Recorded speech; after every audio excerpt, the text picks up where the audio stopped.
আপনার প্রিয়জনে আপনি কিভাবে তার আশা ভরসা হয়ে উঠলেন। Let's see.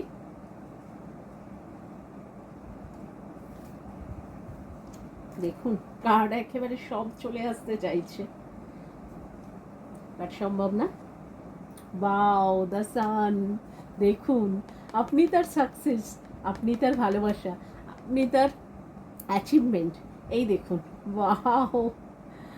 আচ্ছা, এই দেখুন, 6 অফ পেন্টাকলস আর জাস্টিস। এই ভালোবাসাতে জাস্টিস করতে চাইছে, একদম সমান গিভ অ্যান্ড টেক করতে চাইছে। দেখুন, 9 অফ পেন্টাকলস। দেখুন,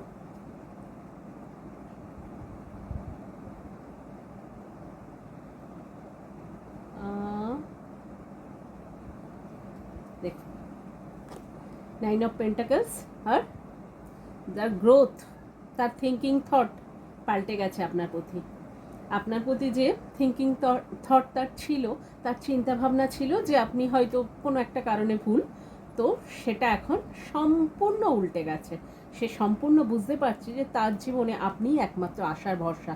মানে আপনি ছাড়া তার জীবনে আর এমন কোনো ভরসা বিশ্বাসযোগ্য মানুষ নেই। তার মানে তার এই যে গ্রোথ, তার অনেক কিছু, এইসব জায়গা তার কেরিয়ারে এমন কিছু মানুষের সাথে তার দেখা হয়েছে যেখান থেকে সে অনেকটা ধাক্কা পেয়েছে, কষ্ট পেয়েছে, দুঃখ পেয়েছে।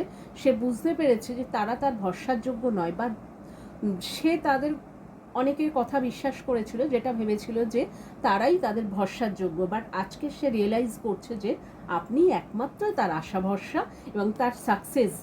তার পেন্টাকলস, এই দেখুন, আপনি এই পজিশানে, আপনাকে দেখছে যে এই পজিশানটা আপনার।